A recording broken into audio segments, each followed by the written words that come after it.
Una forma es que ellos vienen con las ventanas abiertas, no traen aire. Oh, ¿en serio? Esa es la señal.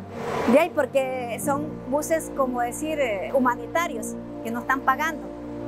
A muchos de ellos los transportan sin pagar, pero vienen en buses que no traen aire.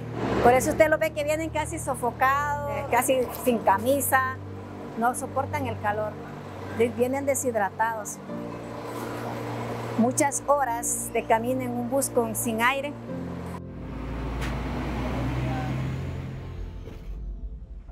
In 2024, over 73,000 migrants traveled through the Darién Gap in the months of January and February, according to Panamanian government data. That's a nearly 50% increase from the year before during the same period. If or when a migrant makes it through the Darién, their next hurdle is crossing Panama to reach the Costa Rican border. Due to the influx of migrants in 2023, the governments of Panama and Costa Rica partnered to create a system of private bus transportation to take migrants from the Darién through Panama to Costa Rica and finally through Costa Rica to Nicaragua. Migrants are required to pay $30 in order to take the buses.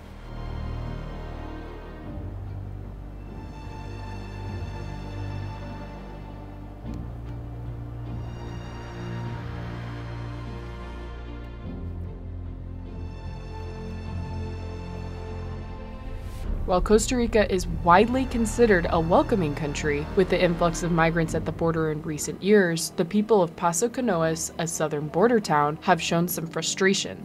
Roy Arias, the border work coordinator for Casa Arupe, a Jesuit service to provide resources to migrants traveling through Costa Rica, talks about the local political debate in Paso Canoas. El enfoque de atención migratoria es un enfoque más bien punitivo, ¿verdad? No sé si usamos esa palabra.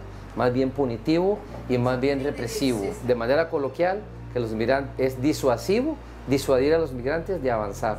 La llegada a las fronteras sea doloroso, es producirle sufrimiento a los migrantes. Esa es un poco la visión de los Estados Unidos, que tiene un impacto en estas fronteras. Que los migrantes sientan, tengan sufrimiento, dolor. Esta externalización es algo cruel, ¿verdad? Es algo difícil porque estamos diciendo que es una voluntad política de no protección.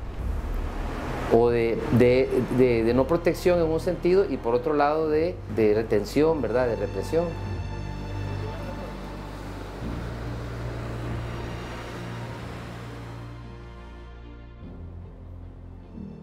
The migrants who choose to take the bus are scheduled to stop at Costa Rica's temporary migrant care center to be processed before continuing their journey, a center known nationwide in Costa Rica as CATEM.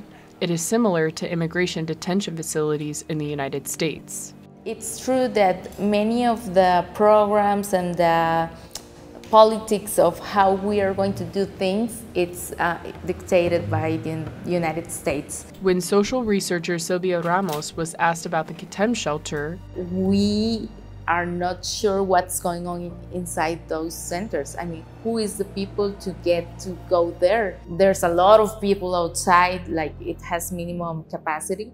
Dennis Medina, a Venezuelan migrant, arrived at CATEM a different way. No sabía que los usa. Entonces tuve que agarrar un taxi hasta aquí. Medina waits patiently outside the gates in hopes of recharging from his 2-month-long journey, carrying only a duffel bag, a backpack, and a jug of water.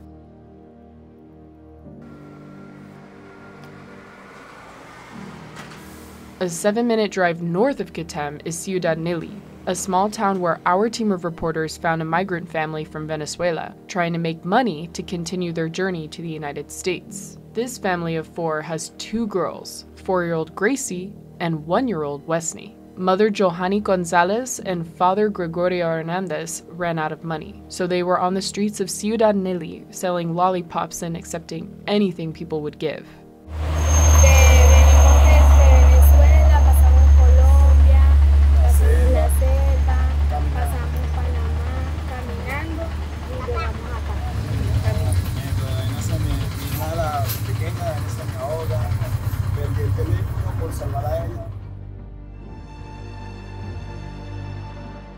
After migrants leave CATEM, the bus stops in Ubita. On occasion here, a group of nuns provide the migrants with free food and drinks. It's funded by Abiniat, a German Catholic church. The nuns are not affiliated with Abiniat. They're all a part of separate churches based in Costa Rica. A Venezuelan migrant who asked us not to use his full name arrived in Obita on one of the government-funded buses. He chose to tackle this already challenging journey with his dog, Kita, by his side. Yo me he preferido dejar todo y traérmela a ella porque ella es la mejor amiga del hombre y ella ha estado de chiquita conmigo, le tengo mucho cariño. During his long journey with his girlfriend and Kita, they were robbed in the Darién, leaving them with no money. His girlfriend was able to continue her journey to Nicaragua for free, but the driver wouldn't allow Kita on the bus, leaving Raniel and his furry friend stuck at Kitem.